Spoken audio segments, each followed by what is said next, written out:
please subscribe and don't forget to press the bell icon to get notified whenever we upload a new video. उत्तर प्रदेश के हापुड़ में tent के एक गोदाम से आग की ऊंची लपटें उठती नजर आई। जिस वक्त इस गोदाम में आग लगी उस दौरान गोदाम के बाहर कुछ गाड़ियां भी खड़ी थीं, जिनमें 3 कार, 2 मिनी ट्रक और 1 कंटेनर ट्रक को आग ने अपनी चपेट में ले लिया। आग की खबर मिलते ही कुछ लोग वहां पहुंचे और बाल्टियों में पानी भरकर उसे बुझाने की कोशिश करने लगे। इस बीच मौका देखकर एक आदमी ने सामान ढोने वाले अपने ऑटो को आग वाली जगह से बाहर निकाला। खबर के मुताबिक घटना की खबर दमकल विभाग को दिए जाने के तुरंत बाद मौके पर दमकल की गाड़ी पहुंची और कुछ घंटे की मशक्कत के बाद उसने आग पर काबू पाया। इस आग की वजह से लाखों के सामान के नुकसान का दावा किया गया। हालांकि आग लगने के कारणों का पता नहीं चल सका है। उत्तर प्रदेश के मेरठ में खेल का सामान बनाने वाली एक फैक्ट्री में फायर ब्रिगेड के कुछ कर्मचारी पाइप से पानी की बौछार कर आग बुझाते दिखे। अनुमान है कि इस आग में करोड़ों रुपए का सामान जलकर राख हो गया, क्योंकि इस आग ने पूरी फैक्ट्री को देखते ही देखते अपनी चपेट में ले लिया। मौके पर पहुंचे फायर ब्रिगेड के कर्मचारियों ने पानी की बौछार कर आग को बुझाने की काफी कोशिश की, लेकिन जब तक काबू पाया जाता तब तक पूरी फैक्ट्री और उसमें रखा करोड़ों रुपए का खेल का सामान जलकर तबाह हो गया। फायर ब्रिगेड के अधिकारियों के मुताबिक फैक्ट्री में आग शॉर्ट सर्किट की वजह से लगी। हालांकि इस बात की जांच की जा रही है कि इसके पीछे कोई साजिश तो नहीं। गनीमत ये रही कि इस हादसे में कोई हताहत नहीं हुआ। उत्तर प्रदेश के मुजफ्फरनगर में पुलिस की टीम गन्ने के एक खेत में छानबीन करती नजर आई। शराब की एक दुकान को लूटकर भाग रहे 3 बदमाश पुलिस से बचने के लिए इस खेत में छिप गए, लेकिन मुठभेड़ के बाद पुलिस टीम ने 2 बदमाशों को पकड़ लिया, जबकि एक बदमाश भागने में कामयाब रहा। मुठभेड़ में एक बदमाश घायल हो गया, जिसे इलाज के लिए जिला अस्पताल में भर्ती कराया गया। एक बदमाश घायल हुआ है, एक को गिरफ्तार किया है, तीसरा बदमाश है वो भाग गया है। पकड़े गए बदमाशों के पास से पुलिस ने 4 तमंचे, कारतूस, लूट की रकम, शराब और एक मोटरसाइकिल जब्त की। काफी भारी मात्रा में हथियार और कारतूस रिकवर किए गए हैं। गिरफ्तार बदमाशों पर कई आपराधिक मुकदमे दर्ज हैं और पुलिस को इनकी लंबे समय से तलाश थी। फिलहाल पुलिस ने फरार बदमाश की तलाश के लिए छापेमारी तेज कर दी है। बिहार में बिजली महंगी किए जाने का विरोध हुआ। बिहार में बिजली के दाम में 5% का इजाफा करने पर विपक्ष ने सवाल उठाए। सूत्रों के हवाले से खबर है कि 23 मार्च को क्रिकेटर मोहम्मद शमी की पत्नी हसीन जहां पश्चिम बंगाल की सीएम ममता बनर्जी से मिल सकती हैं। हरियाणा के कुरुक्षेत्र में कुछ लोगों की रिहाई की मांग को लेकर पानी की टंकी से कूदे एक आदमी की अस्पताल में मौत हो गई। दिल्ली में जेएनयू प्रोफेसर पर लगे यौन शोषण के आरोप में एबीवीपी के छात्रों ने प्रदर्शन किया। बिहार के वैशाली में एक अस्पताल के पीछे कचरे के ढेर में एक्सपायर हो चुकी दवाइयां फेंकने का मामला सामने आया। यूपी के देवरिया में 3 लोगों पर एक महिला को अगवा कर खेत में ले जाकर गैंगरेप करने का आरोप लगा। सुनील गावस्कर ने बताया कि 2008 में उन्होंने नहीं सोचा था कि विराट कोहली इतने बड़े बल्लेबाज बन सकते हैं, लेकिन आगे आने वाला ऑस्ट्रेलिया और इंग्लैंड का दौरा उनकी कप्तानी को साबित करेगा। मुंबई के एक एड की शूटिंग के दौरान क्रिकेटर हार्दिक पांड्या अभिनेत्री एली एवरम के साथ नजर आए। दिनेश कार्तिक ने महेंद्र सिंह धोनी से तुलना किए जाने पर बयान दिया कि वो उस यूनिवर्सिटी के छात्र हैं जिसके धोनी टॉपर हैं। मध्य प्रदेश के विदिशा में कांग्रेस के कई कार्यकर्ता पुलिस के खिलाफ नारेबाजी करने लगे। बीते रोज एक सड़क हादसे में इलाके के विधायक गोवर्धन उपाध्याय की प्रतिनिधि की मौत हो गई थी, जिसे साजिश के तहत हत्या बताकर कांग्रेस के इन कार्यकर्ताओं का गुस्सा भड़क उठा और उन्होंने बीच सड़क पर पुलिस के खिलाफ मोर्चा खोल दिया। आरोपियों की गिरफ्तारी की मांग को लेकर गुस्साए कार्यकर्ताओं ने बीच सड़क पर जमकर प्रदर्शन किया। इस दौरान एक कार्यकर्ता ने आरोपियों की गिरफ्तारी न होने की सूरत में पुलिस को सीधी धमकी दे डाली। हम तुम्हारे सभी शासन के कार्यालयों में आग लगाएंगे, तब तुम्हें समझ आएगी। इसके बाद गुस्साई भीड़ नारे लगाते हुए पुलिस थाने की ओर बढ़ी। लोगों के इस हंगामे की वजह से विदिशा की सड़कों पर लंबा जाम लग गया और रोजमर्रा के काम की वजह से अपने घरों से बाहर निकले लोगों को खासी मुश्किल का सामना करना पड़ा। लेकिन लोगों की मुश्किलों को नजरअंदाज करते हुए कांग्रेस कार्यकर्ताओं का प्रदर्शन जारी रहा और कुछ ही देर में वो पुलिस थाने के अंदर पहुंच गए। वहां पहुंचे कुछ लोगों ने थाने में तोड़फोड़ शुरू कर दी और पुलिस चुपचाप देखती रही। लेकिन मामले को बढ़ता देख तुरंत पुलिस बल को मौके पर बुलाया गया और सभी प्रदर्शनकारियों को वहां से खदेड़ दिया गया। इस दौरान हंगामा कर रहे कुछ लोगों को पुलिस ने हिरासत में भी लिया। असल में इस मामले ने उस वक्त तूल पकड़ा जब बीते रोज विधायक गोवर्धन उपाध्याय के प्रतिनिधि रघुवीर चौधरी के एक ट्रैक्टर से कुचलकर मौत हो गई। लोगों ने आरोप लगाया कि रघुवर चौधरी की हत्या की गई है। फिलहाल पुलिस ने इस मामले में अज्ञात लोगों के खिलाफ केस दर्ज कर जांच शुरू कर दी है। गुजरात के जूनागढ़ में कुछ लोग हाथों में बंदूक लेकर हवा में फायरिंग करते नजर आए। ये लोग एक शादी समारोह में पहुंचे जहां लोक कलाकार कीर्तिदान गढ़वी का कार्यक्रम चल रहा था और इसी दौरान कुछ लोगों ने अपनी बंदूकें निकालकर हवा में अंधाधुंध गोलियां बरसानी शुरू कर दी। इस बीच कुछ लोग कीर्तिदान पर नोटों की बारिश भी कर रहे थे। जानकारी के मुताबिक कीर्तिदान के गीतों के साथ नोटों की बारिश और गोलियों की बौछार का सिलसिला रात भर चलता रहा। इस शाही शादी में मौजूद किसी आदमी ने इस घटना का वीडियो रिकॉर्ड कर लिया। वीडियो में दिखा कि इस शादी समारोह में शहर के कई दिग्गजों के साथ साधु भी बैठे थे, जबकि पिस्तौल और बंदूक लेकर 6 लोग लगातार हवा में फायरिंग कर रहे थे। लेकिन जब ये वीडियो वायरल हुआ तो प्रशासन में हड़कंप मच गया। जांच में पता चला कि वीडियो जूनागढ़ के नामी बिल्डर जस्कू भाई के बेटे की शादी का है और इस शादी में फायरिंग करने वाले सभी लोग बाराती थे। जानकारी के मुताबिक शादी समारोह के दौरान हुई फायरिंग का वायरल वीडियो करीब 20 दिन पुराना है। शादी में लोक कलाकारों पर नोट उड़ाना और गोलियां चलाना इलाके की परंपरा का हिस्सा है, लेकिन वीडियो वायरल होने के बाद ये मामला परंपरा और कानून के बीच उलझ गया, जिसके बाद पुलिस ने 6 लोगों के खिलाफ मुकदमा दर्ज कर जाँच शुरू कर दी। 5 शख्सोए फायरिंग करेला जणाता जेनो गुनो रजिस्टर करे आईपीसी कलम 336 आर्म्स एक्ट 25(1)(b) ए 29-30 मुजब गुनो रजिस्टर करे। फिलहाल पुलिस ने इस मामले में किसी को भी गिरफ्तार नहीं किया है और जांच के बाद कार्रवाई करने का भरोसा दे रही है। फेसबुक यूजर्स के डेटा लीक स्कैंडल मामले में मार्क जकरबर्ग ने पहली बार चुप्पी तोड़ी। फेसबुक के सीईओ मार्क जकरबर्ग ने सीधे तौर पर कंपनी की गलती मानते हुए कहा कि यूजर्स की जानकारी की सुरक्षा करना कंपनी की पहली जिम्मेदारी है। इसके साथ ही फेसबुक के मुखिया मार्क जकरबर्ग ने उपभोक्ताओं की निजता को बरकरार रखने के लिए कुछ कदम उठाने के दावे भी किए। शुक्रवार को कैम्ब्रिज एनालिटिका की ओर से फेसबुक से गलत ढंग से 5 करोड़ लोगों के डेटा को हासिल करने की बात सामने आई थी, जिसके बाद से ही जकरबर्ग ने चुप्पी साध रखी थी। इस चैनल के मुताबिक कैम्ब्रिज एनालिटिका ने इस डेटा के जरिए अमेरिका के राष्ट्रपति चुनाव को प्रभावित करने का काम किया था। मार्क जकरबर्ग ने अपने फेसबुक पेज पर लिखा कि यूजर्स के डेटा की सुरक्षा करना उनकी जिम्मेदारी है और अगर वो ऐसा नहीं कर पाते तो वो फेसबुक चलाने के काबिल नहीं है। मार्क ने आगे लिखा कि वो अभी ये समझने की कोशिश कर रहे हैं कि गलती कहाँ हुई और अब ये गलती आगे नहीं होगी। मार्क ने लिखा कि अच्छी खबर ये है कि वो आज से ही इसे रोकने के लिए पहले की तरह ही कोशिश करेंगे। मार्क ने लिखा कि उन्होंने गलतियां की हैं और उन्हें अब इन गलतियों से सबक लेना है और आगे बढ़ना है।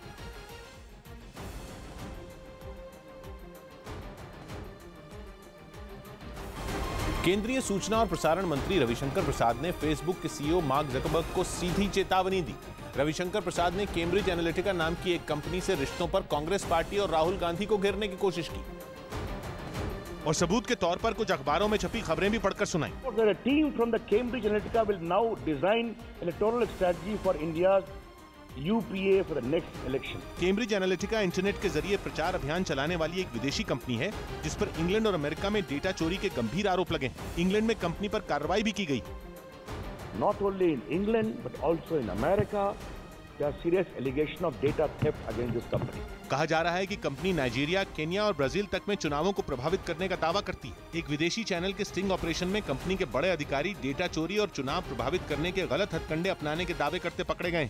डेटा चोरी फेसबुक के जरिए हुई, इसलिए रविशंकर प्रसाद ने सीधा मार्क जकरबर्ग को चेतावनी दे दी। Mark Zuckerberg, you better note the observation of the IT Minister of India. Bharat में 20 करोड़ लोग फेसबुक इस्तेमाल करते हैं और आरोपों के मुताबिक अमेरिका में राष्ट्रपति पद के चुनाव के दौरान कंपनी ने 5 करोड़ लोगों के फेसबुक अकाउंट से डेटा चोरी किया। इसीलिए फेसबुक ने भी बयान जारी कर मामले पर सफाई दी। लेकिन भारत में सियासी बवाल मचने की वजह कुछ अखबारों में छपी खबरें हैं जिनके मुताबिक आने वाले चुनाव में कांग्रेस के प्रचार की कमान भी कैम्ब्रिज एनालिटिका ही संभालेगी। इसीलिए रविशंकर प्रसाद ने कांग्रेस पर तीखा हमला किया। कांग्रेस पार्टी अब चुनाव जीतने के लिए डेटा के मैनिपुलेशन ऑफ थेफ्ट पर निर्भर करेगी। रविशंकर प्रसाद ने राहुल गांधी की सोशल मीडिया प्रोफाइल में भी कैम्ब्रिज एनालिटिका का हाथ होने का शक जताया। फेक लोकप्रियता बनाने के लिए सोशल मीडिया में इस तरह के माध्यमों का उपयोग किया जाएगा।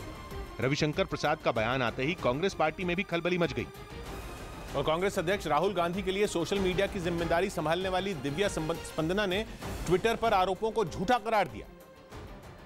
थोड़ी ही देर में रणदीप सुरजेवाला भी मीडिया के सामने आ गए और कैम्ब्रिज एनालिटिका से रिश्तों पर भी सफाई दी। भारतीय राष्ट्रीय कांग्रेस या कांग्रेस अध्यक्ष ने कभी कैम्ब्रिज एनालिटिका नाम की किसी कंपनी की सर्विसेज कभी हायर नहीं की। कांग्रेस ने उल्टा बीजेपी पर आरोप लगाया कि साल 2010 में बीजेपी और जेडीयू ने बिहार चुनाव के दौरान इसी कंपनी की सेवाएं ली थी। कांग्रेस पार्टी का दावा है कि ये जानकारी खुद कैम्ब्रिज एनालिटिका की वेबसाइट से मिली है। उन्होंने ये बताया कि 2010 में बीजेपी और जेडीयू ने इस कैम्ब्रिज एनालिटिका को इस्तेमाल किया। कांग्रेस आरोप लगा रही है कि बीजेपी केवल असल मुद्दों से ध्यान भटकाने के लिए ऐसे आरोप लगा रही है।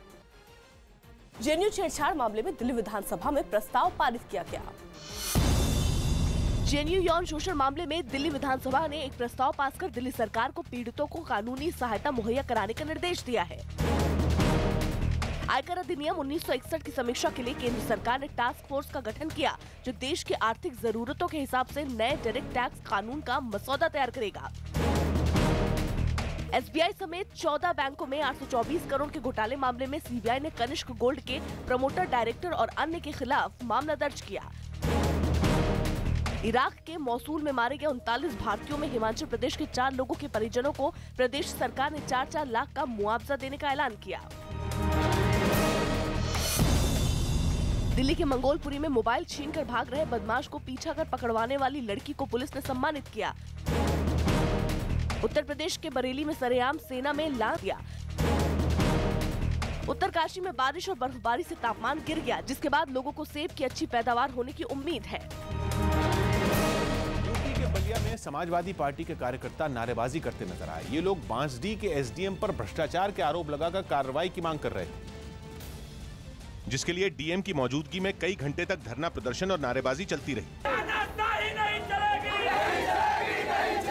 और तहसील परिसर में अफरा तफरी का माहौल बना रहा। प्रदर्शन कर रहे समाजवादी पार्टी के कार्यकर्ताओं ने दावा किया कि बांसडीह तहसील भ्रष्टाचार का अड्डा बन गई है, जिसके बाद मौके पर पहुंचे डीएम ने जांच का आश्वासन देकर मामले को शांत कराया। इन आरोपों की जांच कराई जाएगी। जांच में भी छोटे से छोटे आरोप की भी पुष्टि होगी। इन अधिकारियों के और कर्मचारियों के विरुद्ध कठोर कार्रवाई। हालांकि प्रदर्शन कर रहे कार्यकर्ताओं ने जल्द जांच नहीं होने पर उग्र आंदोलन की चेतावनी दी।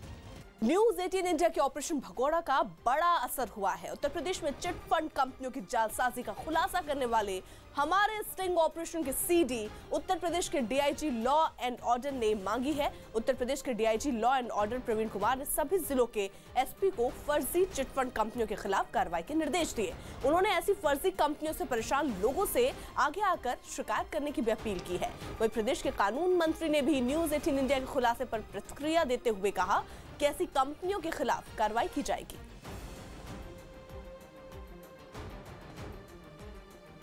कि न्यूज़ 18 पे जो एक खबर हम लोगों ने देखी है, इसका संज्ञान लिया है मुख्यालय के स्तर पर भी, और इसमें जो भी इस तरह के बेसिकली ये फ्रॉड कंपनीज है जो लोगों को प्रलोभन दे करके किसी न किसी तरीके से उनको अपने एक ट्रैप में फंसाते हैं। इसके पहले भी इस तरह के कुछ प्रकरण आए थे जिसमें ठीक कार्रवाइयाँ की गई हैं। इस तरह के जो प्रकरण आते हैं इसमें अभी हम लोगों ने इसका संज्ञान लेंगे। आपके इस चैनल के माध्यम से, जो न्यूज़ 18 का चैनल है, इसके माध्यम से हम ये सारी सूचनाएं आपका सीडी प्राप्त करेंगे और इसमें देखेंगे कि किस तरीके से रेगुलेटरी एजेंसीज़ की अगर किसी नॉर्म्स का वायलेशन किया गया है तो उसमें उस पर कार्रवाई हो। न्यूज़ 18 के द्वारा जो चिट फंड को लेकर अभी टेलीविज़न में एक स्टिंग ऑपरेशन दिखाया गया, जिस पर आपके द्वारा, हमारे द्वारा इसको संज्ञान में लिया गया है और आपसे इसका एड्रेस लेकर के उस पर हम लोग अपने स्वतः कार्रवाई भी हम लोग करेंगे और उसको देखेंगे कि वह नियमानुसार है या नहीं है। और आपके माध्यम से, न्यूज़ 18 के माध्यम से हम लोगों से भी अपील करेंगे कि लोगों में जागरूकता बढ़े और किसी भी इस तरह के स्कीम में बिना उसकी सच्चाई जाने हुए उसकी लीगलिटी को चेक करें और तभी इस तरह के स्कीम में पैसे को इन्वेस्ट करें। न्यूज़ 18 इंडिया के एक स्टिंग ऑपरेशन से साफ हुआ है कि किस तरीके से उत्तर प्रदेश में चिटफंड कंपनियों का खेल चल रहा है। मेरे साथ उत्तर प्रदेश के कैबिनेट मंत्री ब्रजेश पाठक जी हैं। सर, कानून मंत्रालय आपके पास है। स्टिंग ऑपरेशन जो हुआ है उसमें साफ तौर पर दिख रहा है कि कई ऐसी कंपनियां हैं जो चिटफंड का खेल खेल रही हैं, कई तरीके के कानूनों को तोड़ रही हैं। सबसे पहले तो मैं जानना चाहूँगा कि जो स्टिंग ऑपरेशन सामने आया है उस पर आप क्या रिएक्शन देते हैं? आपका कहना है कि स्टिंग ऑपरेशन में फर्जी कंपनियों के माध्यम से जनता का पैसा जमा कर कंपनियां भाग रही हैं और या नाम बदल करके पुनः काम कर रही हैं। हमारे संज्ञान में अगर ऐसी कोई बात आएगी, सरकार इस विषय को गंभीरता से लेगी और जो कोई भी कानून का उल्लंघन करेगा उसको बिल्कुल बख्शा नहीं जाएगा। चीज़ और पूछना चाहूँगा सर कि स्टिंग ऑपरेशन अब सामने आ गया है, क्या स्टिंग ऑपरेशन में दिखने के बाद जो कंपनियां उनमें हैं या जो तमाम लोग जो जिनके चेहरे सामने आए हैं, ऐसे लोगों पर सरकार कार्रवाई करेगी ताकि जो पैसा वो साफ उस पर स्वीकार रहे हैं कि उन्होंने पैसा बटोरा है, और अगर पैसे देनदारी बढ़ जाती है तो वो कंपनियां बंद कर लेते हैं, भाग जाते हैं, दूसरे नाम से कंपनियां चलाने लगते हैं, और दूसरे नाम से कंपनी होने के कारण उनसे वसूली नहीं हो पाती है, तो क्या स्टिंग का संज्ञान लेकर सरकार कार्रवाई करेगी? आवश्यक तथ्यों को सामने आने दीजिए, और कहीं भी अगर विधि का उल्लंघन हुआ है, कानून का उल्लंघन हुआ, जरूर कार्रवाई होगी। उत्तर प्रदेश सरकार आम जनता को न्याय देने के लिए कृतसंकल्प है। शुक्रिया। तो ये थे ब्रिजेश पाठक, जिनका साफ तौर पर कहना है कि कोई भी कंपनी क्यों ना हो, बड़े से बड़े नाम क्यों ना हो, सरकार के संज्ञान में मामला आया है, और स्टिंग ऑपरेशन चलने के बाद जिस तरीके से जो पूरे के पूरे चेहरे सामने आए हैं, जो पूरे नाम सामने आए हैं, सरकार के संज्ञान में मामले आए हैं और अब इन पर कार्रवाई होगी। कैमरा पर्सन अखिलेश रस्तोगी के साथ उत्कर्ष चतुर्वेदी, लखनऊ, न्यूज़ 18 इंडिया। समाजवादी पार्टी ने न्यूज़ 18 इंडिया को इस पर्दाफाश के लिए बधाई दी और साथ ही ये उम्मीद भी जताई कि उत्तर प्रदेश सरकार फर्जी कंपनियों पर तेजी से कार्रवाई करेगी। मैं सबसे पहले तो आपको और आपके चैनल को बधाई दूंगा कि आपने स्टिंग करके कम से कम उत्तर प्रदेश की हकीकत को लोगों के सामने रखा है, देश के सामने रखा है। गरीब आदमी को लूटने का सिलसिला लगातार चल रहा है, तो आखिर जो चेहरे आप लोगों के स्टिंग के माध्यम से जो चेहरे सामने आए हैं, सरकार उन चेहरे पर कार्रवाई करेगी या नहीं करेगी? इलाहाबाद, भदोही और मिर्जापुर के पुलिस कप्तानों ने भी न्यूज़ 18 इंडिया के पर्दाफाश पर फर्जी कंपनियों के खिलाफ तेजी से कार्रवाई का भरोसा दिलाया। तो समय समय पर ऐसी कंपनियों के संबंध में जो भी हमें सूचनाएं प्राप्त होती हैं, उनकी जांच की जाती है और उसमें मुकदमा अपेक्षित होता है तो मुकदमा पंजीकृत करा के उसमें आवश्यक कार्रवाई। इसके पहले भी हमारे पास में जब संज्ञान में आई हैं इस तरह से कोई कंपनियां, तो इनके ऊपर में एक्शन लिया गया है। जैसे जिगना, लालगंज, हलिया बेल्ट में कई ऐसी कंपनियां थी जिनके ऊपर में पुलिस ने कार्रवाई भी की है, मुकदमे भी दर्ज किए हैं। और जैसा आपने बताया कि कुछ कंपनियों की और बात सामने आई है, जैसे इनके ऊपर में भी जो है विधिक कार्रवाई की जाएगी। अभी मैंने वो स्ट्रिंग देखा नहीं है, अगर उसमें इस तरीके कोई तथ्यात्मक चीज़ें आएंगी तो उस पर भी कार्रवाई होगी। बता दें आपको, ये तफ्तीश शुरू हुई उत्तर प्रदेश के मिर्जापुर से। थोड़ी बहुत पूछताछ के बाद हमें एक कंपनी का पता चला। बताया गया कि इस कंपनी के पास लोगों के सैकड़ों करोड़ रुपए फंसे हैं और आज तक किसी का पैसा नहीं लौटाया गया। हमारी अंडरकवर टीम ने फौरन इस कंपनी से संपर्क साधा। बताया कि हम एक चिटफंड कंपनी के एजेंट रह चुके हैं और उनकी कंपनी को काफी फायदा पहुंचा सकते हैं। इतना सुनते ही हमें कंपनी में चल रही जालसाजी की सारी कहानी बताई जाने लगी।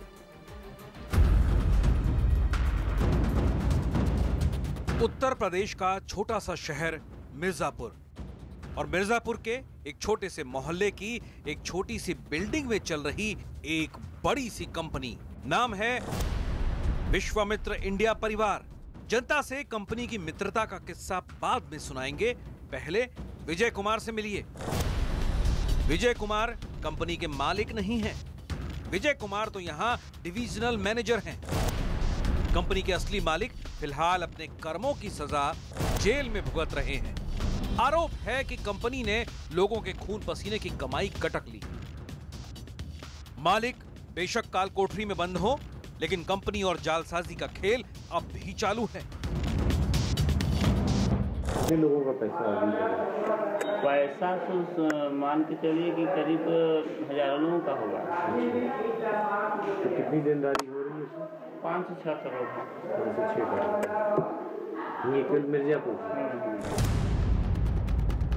यानी इस कंपनी के पास सिर्फ मिर्जापुर की ही जनता के 5 से 6 करोड़ रुपए फंसे हैं और पैसे लौटाने की कोई उम्मीद नहीं बची है।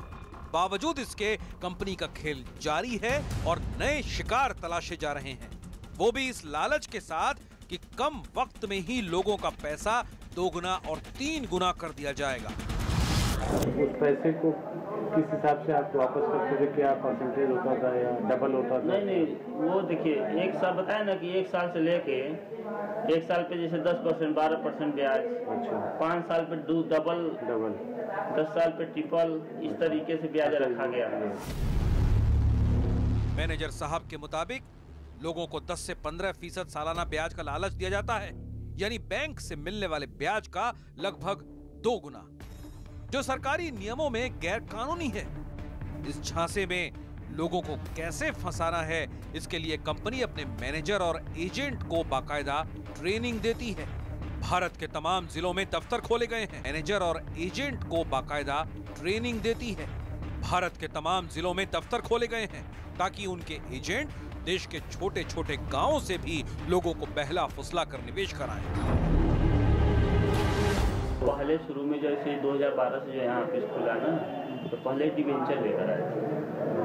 डिवेंचर इनका नॉन कन्वर्टेबल डिवेंचर NCD, तो उस डिवेंचर के तहत ये 1000 करोड़ का डिवेंचर लाए तो ऑनलाइन शो करता है, आज भी करता है। उसी डिवेंचर के बेस पे सारे लोगों का विचार बना कि चलिए हम लोग काम किया ये कंपनी में। डिवेंचर नॉन कन्वर्टेबल जो होता है वो गारंटेड होता है, सिक्योर्ड होता है, तो इस पे हम लोग काम करते हैं तो पैसा पब्लिक का सेफ है, उसी पे सारे लोग हम लोग काम करना शुरू करते हैं। तो डिवेंचर सेल हो गया तो उसके बाद सरकार ने इन पे रोक लगा दिया कि आपका इतना डिवेंचर जितना था उसको आपने कंप्लीट जमा करा दिया, अब इसको आप जो है बंद कर दीजिए। तो ये बंद करके प्रोड्यूसर का लाइसेंस लेंगे, विश्वामित्र प्रोड्यूसर कंपनी। मैनेजर साहब जो बता रहे थे उसे साफ शब्दों में समझें तो जिस कंपनी में लोगों का पैसा जमा करवाया गया वो बंद हो गई और फिर एक नई कंपनी बनाकर लोगों से पैसे ऐंठना शुरू कर दिया। कंपनी के एजेंट ने लोगों को यह भरोसा दिलाया कि उनके पैसों का निवेश बिल्कुल सटीक जगह पर किया गया है और जल्द ही उनकी रकम को पूरे ब्याज के साथ वापस कर दिया जाएगा। लोगों से जो पैसा लिया जा रहा था वो किस पर्पज के लिए लिया जा रहा था? पैसा लिया जा रहा था इसी सब बेस पे कि हम स्कूल चलाते हैं, चाय बागान चलाते हैं और रियल एस्टेट सारे चीज ये सब पूरा यही ग्रुप ऑफ कंपनी था। ग्रुप ऑफ कंपनी के तहत अपना 12-13 लाइसेंस था इनका, उन लाइसेंसों में सारा अपना दिखाते थे कि ये काम करते हैं।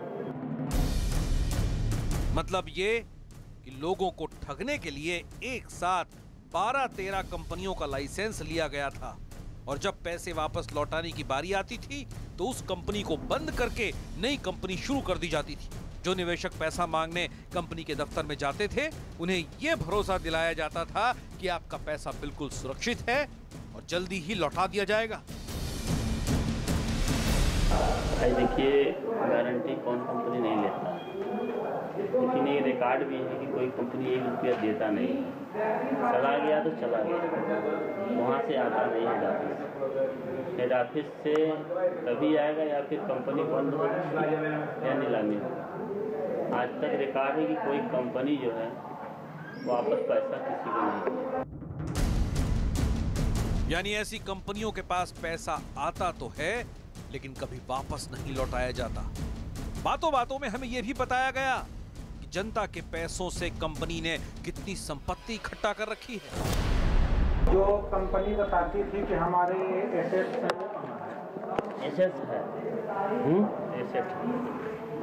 एसेट इनका है, इसीलिए तो हम लोग बैठे हैं।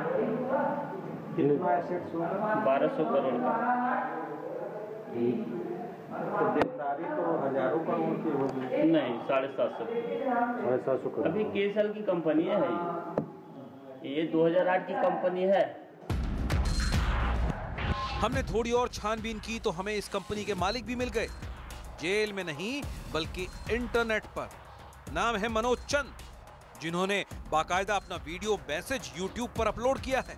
वैसे तो मनोज चंद राजस्थान में तमाम लोगों की शिकायतों के बाद अलवर जेल में बंद हैं, लेकिन इस वीडियो में लोगों से अपील कर रहे हैं कि कंपनी पर भरोसा बनाए रखा जाए।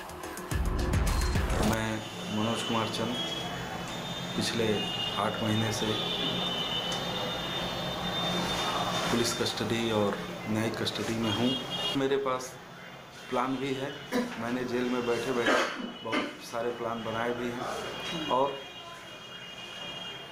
प्रॉपर्टी भी कम बेसी दामों में बेचकर किसी भी तरह से आपको मैं इस समस्या से निकालूंगा।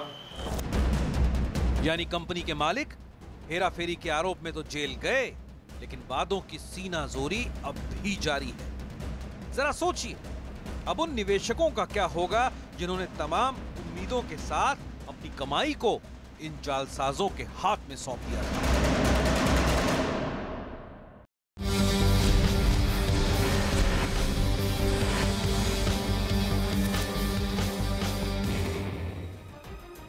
कुछ कुछ दिन पहले खबर आई थी कि पॉन्जी स्कीम यानी चिटफंड कंपनी चलाने वाले कुछ लोगों ने राहुल द्रविड़, साइना नेहवाल और प्रकाश पादुकोण को भी करोड़ों की चपत लगा दी। ये तो बड़े नाम है, इसलिए इनके साथ हुई जालसाजी पूरे देश को पता चल गई। लेकिन आप सोच भी नहीं सकते कि देश के छोटे छोटे शहरों में न जाने कितने लोग हैं जिनका पैसा बरसों से इन कंपनियों के पास फंसा है। तो चलिए अब उत्तर प्रदेश की एक और कंपनी का दरवाजा खटखटाते हैं और दिखाते हैं आपको कि ये कंपनी कितनों को कितने का चूना लगा रही है। Universal multi state credit cooperating society limited, इतना भारी भरकम नाम, मानो ये कंपनी अकेले ही देश की गरीबी मिटा देगी। लेकिन कंपनी के दफ्तर पहुंचे तो सन्नाटा गूंज रहा था। एक भाई साहब बैठे थे जो खुद को इस कंपनी का मैनेजर बता रहे थे। नाम था विद्यासागर चौहान। चौहान साहब से बातचीत शुरू हुई तो पता चला कि वो कई बरसों से कंपनी के लिए पसीना बहा रहे हैं और सिर्फ मिर्जापुर से लाखों का कलेक्शन ले आते हैं। आप जानते हैं फील्ड बहुत बड़ा फील्ड का काम कर रहा था। मैं ही यहाँ पे फील्ड को स्टेबल किया हूँ। कविंदर जी को मैं ही लाया हूँ, दिया हूँ। अच्छा, पूरी टीम हमारी है। 80 लाख का मैं बिजनेस किया। बातों बातों में पता चला कि कंपनी को हर महीने 80 लाख का धंधा देने के बाद भी चौहान साहब कंपनी से बेहद नाराज हैं। वजह पूछी तो बताने लगे कि कंपनी लोगों का करोड़ों रुपए डकार चुकी है और अब किसी को पहचानती तक नहीं, न निवेशकों को न चौहान जैसे मैनेजरों को। मिस्टर मनोरंजन राय आज से 8-7 साल पहले हाथ जुड़ा करते थे। वो आज 3,500 करोड़ के एसेट के मालिक हैं। 4-5 राज्यों में लीकर का व्यवसाय है। आज करोड़ों में खेलने लगे तो आज वो एजेंट या वो जनता उनको दिख नहीं रही। तो वो इस कंपनी के मालिक हैं। आज उनकी हस्बैंड, वो दोनों हस्बैंड और वाइफ दोनों अंदर हैं। मैनेजर साहब बता रहे थे कि कंपनी के मालिक मनोरंजन राय फिलहाल जेल में हैं। वैसे ये नाम कुछ सुना सुना सा लग रहा था, इसलिए मैनेजर से मालिक के जेल जाने की वजह भी पूछी और जब जवाब सुना तो हम दंग रह गए। पिनकॉन ग्रुप की कंपनी है। पिनकॉन में जो उन्होंने पेमेंट राजस्थान में उठाया था, उसमें ये पेमेंट थोड़ा लेट करने लगे, वहाँ पे FIR हो गया। अच्छा, FIR होने की वजह से ग्रुप ऑफ कंपनीज है ये ऑटोनॉमस बॉडी है, कोऑपरेटिव सोसाइटी, इस पे अभी कुछ क्लीनिंग नहीं आई है। अच्छा, लेकिन मैनेजमेंट चूंकि वही है तो सारा मैनेजमेंट अंदर है। अच्छा, 2 नवंबर से। यानी मनोरंजन राय ने जिस कंपनी के जरिए लोगों से करोड़ों रुपए ऐंठे थे उसे वापस नहीं लौटा पाए। शिकायत हुई तो राय साहब को जेल की हवा खानी पड़ी, लेकिन धंधा अब भी नहीं छोड़ा। लोगों को चूना लगाने के लिए अब एक नई कंपनी खोल रखी है। टोटल लायबिलिटी कंपनी के पास कितनी है? टोटल पिनकॉन इमर्सल संबंधित लेकर के 700 करोड़ रुपए। तो अभी इनके पास असेट्स हैं 3,500 करोड़। 3,500 करोड़। यानी कंपनी के पास हजारों करोड़ की संपत्ति जमा है, लेकिन देनदारों को चवन्नी तक वापस नहीं की गई। वैसे पेच ये भी है कि पैसा जिस कंपनी ने लिया था वापस भी वही कंपनी लौटाएगी। इसलिए नटवर लालों की फौज अब नई कंपनी बनाकर लोगों को बेवकूफ बना रही है और इस नए खेल में भी जनता के करीब 100 करोड़ रुपए जमा किए जा चुके हैं। लायबिलिटी बहुत ज्यादा नहीं, बस 100 करोड़ या 50 करोड़ रुपया। 100 करोड़ कहाँ? जैसे सोसाइटी के साथ। थोड़ी बातचीत और बढ़ाई तो मैनेजर साहब ने कबूल कर लिया कि उनके मालिक की नीयत अब खराब हो चुकी है। इनकी नीयत खराब हो गई, पैसा तो आया। अब ये बताइए कि ये पूरा ग्रुप 45 से 50 करोड़ का बिजनेस हर महीने करता है। कहाँ पे? पूरा ऑल ओवर इंडिया। 45 से 50 करोड़ पर मंथ। यानी यहां भी वही खेल है, लोगों को पैसा 2 गुना 3 गुना करने का लालच दो, जनता से हजारों करोड़ रुपए वसूलो और पैसे देने की बारी आए तो ठेंगा दिखा दो।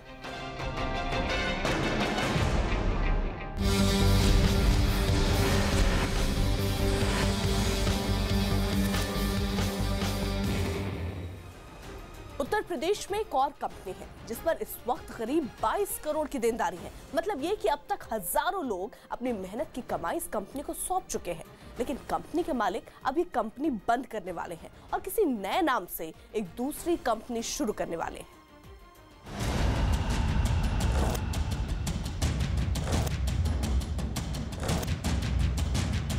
शायद जनता के पैसों से खड़ा किया गया ये एक आलीशान महल, और महल में किसी शहंशाह की तरह विराजमान प्राइम ग्रुप ऑफ कंपनीज के मालिक योगेश मिश्रा। हमारी अंडरकवर टीम ने मिश्रा जी को भी यही बताया कि हमें चिटफंड के खेल का अच्छा खासा तजुर्बा है और उनकी कंपनी से हम जुड़ना चाहते हैं। हमसे कहा गया कि इस नए रिश्ते की बातचीत कंपनी के एडवाइजर साहब करेंगे, लेकिन उससे पहले थोड़ी बहुत बातचीत मिश्रा जी से हुई और पता चला कि ये महाशय अपनी company prime reality infra build को बंद करने जा रहे हैं। वो भी इसलिए क्योंकि कंपनी पर लोगों की देनदारी आसमान छू चुकी है। हम बताया था ना फाइनली कि हमारा डिसीजन जो था वो आप समझिए कि लगभग करीब आज से 8 महीने पहले ही हमने इरादा बदल दिया था। इसीलिए हम आप समझिए कि ज़मीन हमारे यहाँ पर है, मिर्जापुर में बहुत ज़मीन है, इलाहाबाद में है, लेकिन हमने सिर्फ चुना। वहाँ पर चूंकि तो तुमको टेक ओवर कर लिया, उन्होंने ले रखा वहाँ पर, और भी तमाम छोटी छोटी कंपनियाँ आ रही हैं। वहाँ क्या, वहाँ का जो फ्यूचर है, हम हमारा जो भी हमको देनदारी है वो हम वहाँ से खत्म कर लेंगे। मिश्रा जी दरअसल ये बता रहे थे कि जिस चिटफंड कंपनी के जरिए वो पहले लोगों को बेवकूफ बना रहे थे वो अब बंद होने वाली है। लोगों को चूना लगाने का अब नया फार्मूला निकाला है। फार्मूला ये कि देनदारी के पैसे से तमाम जमीनें खरीदी गई हैं और उस जमीन पर कोई धंधा शुरू करने के लिए प्राइम ग्रीन सिटी इंफ्राकेयर नाम की एक नई कंपनी बना ली है। मिश्रा जी हमें भी उस कंपनी से जुड़ने का न्योता दे रहे थे। बहुत बड़ा फील्ड है। नहीं, जब सर जुड़ेंगे तब तो सब में जुड़ेंगे, जहाँ भी नहीं, चूंकि वो तो अगर हमको करना होता कि हाँ आइए उसमें काम करिए, चल रही चीज जिस पर कोई मतलब अब बात करने का कोई औचित्य नहीं। आज 2 साल तक पहले आया हो तो 3 साल का मैं टाइम था कर लेते उस पर। अब तो यह है कि सीधे सीधे उसकी लायबिलिटी डिस्चार्ज करके और एक बार मीटिंग करके लोगों को प्रणाम कर लूँ कि आप लोगों का बहुत सहयोग रहा हमको यहाँ तक ले आने में। मिश्रा जी कहना चाह रहे थे कि पुरानी कंपनी को भूल जाओ, अब जो भी जुड़ेगा उनकी नई कंपनी से जुड़ेगा, चाहे वो निवेशक हो या एजेंट। कितनी लायबिलिटी है सर अभी उसकी?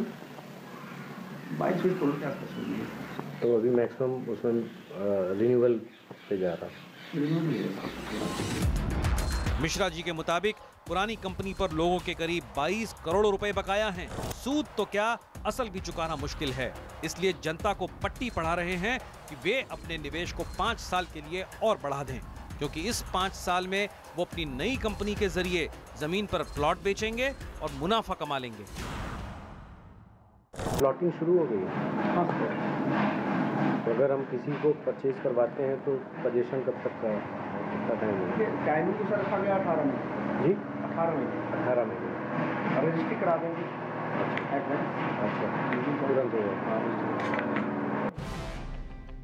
मिश्रा जी ने नई कंपनी के जरिए लोगों को प्लॉट बेचना शुरू कर दिया है, लेकिन हमने थोड़ी छानबीन की तो पता चला कि मिश्रा जी लोगों को जिस जमीन का झांसा दे रहे हैं उस पर अब तक उनका मालिकाना हक भी पूरी तरह नहीं है। नए धंधे के लिए आगे की बात मिश्रा जी ने नहीं, उनके एडवाइजर महेंद्र श्रीवास्तव ने की, जिन्होंने हमें कुछ ऐसा गणित समझाया मानो इस कंपनी से जुड़कर हम रातों रात अमीर बन सकते हैं। हमारा जो सबसे बड़ा प्राइज है साहब 1 करोड़ रुपए का घर प्राइम ग्रीन सिटी देगी, जो भी टीम 125 करोड़ का टर्नओवर कर ले। लायबिलिटी मुक्त प्लान है। प्लाट जिन्हें मिल जाएगा साहब वो आपका एहसान ही मानेंगे कि कम दरों पर प्लाट मिलवाया आपने उनको। एक ऐसी जगह जमीन दिलवाई जहां बगल में खड़ा है, जमीनों की मालियत हमेशा बढ़ती ही रहेगी। ये सब कुछ सुनकर सवाल भी उठा कि अगर करोड़ों रुपए सिर्फ एजेंट को दे दिए जाएंगे तो प्लॉट बनाने का पैसा कहां से आएगा। यानी कुछ तो था जो हमें अब तक नहीं बताया गया था। इसलिए हम अगले दिन उस कंपनी के दफ्तर फिर पहुंचे जिसे बंद करने का दावा किया जा रहा था। पता चला कि पुरानी कंपनी में अब भी वही खेल जारी है। अब भी लोगों से पैसे ऐंठन बांटा जा रहा है। यहाँ कितने साल में रुकना सर? 6 साल में हो रहा है, दुगुना से कुछ ज़्यादा हो रहा है, थोड़ा यहाँ पर से डबल गुना है, 3 गुना 10 साल में। और कमीशन कितना दे रहा है? कमीशन टाइम के हिसाब से है। कितना है?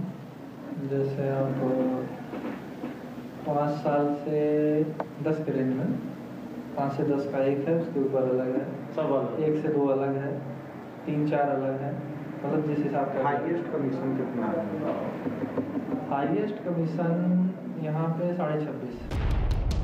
कभी देखी है ऐसी स्कीम जो रातों रात आपको अमीर बना दे?